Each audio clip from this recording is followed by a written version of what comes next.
கல்யாண அவியல் 150 பண்ணுறோம். உருளி வச்சு 150 மில்லி எண்ணெய் விட்டு நல்லா சூடாகிட்டு இப்போ கொஞ்சம் கடுகு தாளி போடுறோம். கடுகு போட்டு ஒன்று பிடிக்குது பாருங்க.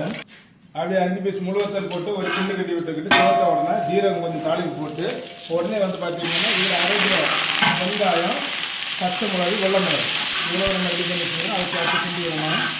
இப்போ பூண்டு தேவை கிண்டி விடணும்.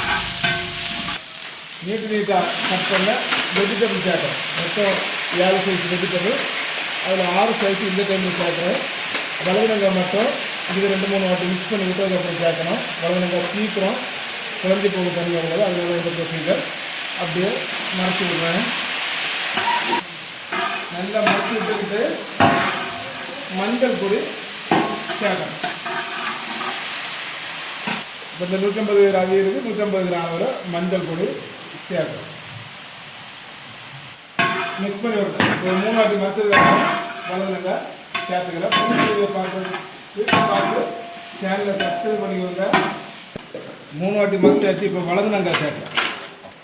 ஜீரகப்பொடி சேர்க்குறேன். கருவேப்பிலை சேர்க்குறேன்.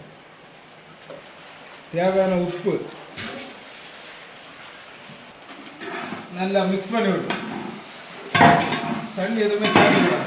பெரும்பாலும் கலைஞர் ஸ்டைலில் இருக்கும். இந்த வளவனங்காயிலேருந்து தண்ணி வெளியேறும். அது மட்டும் 3 வாட்டி மறைச்சி விட்டதுக்கப்புறம் கட்டி தயிர் 150 மில்லி சேர்க்குறேன். நல்லா மறைச்சிடுவோம். 2 வாட்டி மறைச்சி விட்டுருக்கு. அதுக்கப்புறம் நைஸாக திருவின தேங்காய் சேர்க்குறேன். நல்லா ஆவி வருது. இப்போ மறைச்சி விடும். மொத்தம் 3 வாட்டி மறைச்சி விடணும். 2ஆம் வாட்டி ஆட்டு பச்சை கருவேப்பிலை சேர்க்குறேன். மறுபடியும் பச்சை தேங்காய் சேர்க்குறேன். ஒரு வாட்டி நல்லா மறைச்சி அடுப்பில் கீழே சூப்பரான அவியல் ரெடி.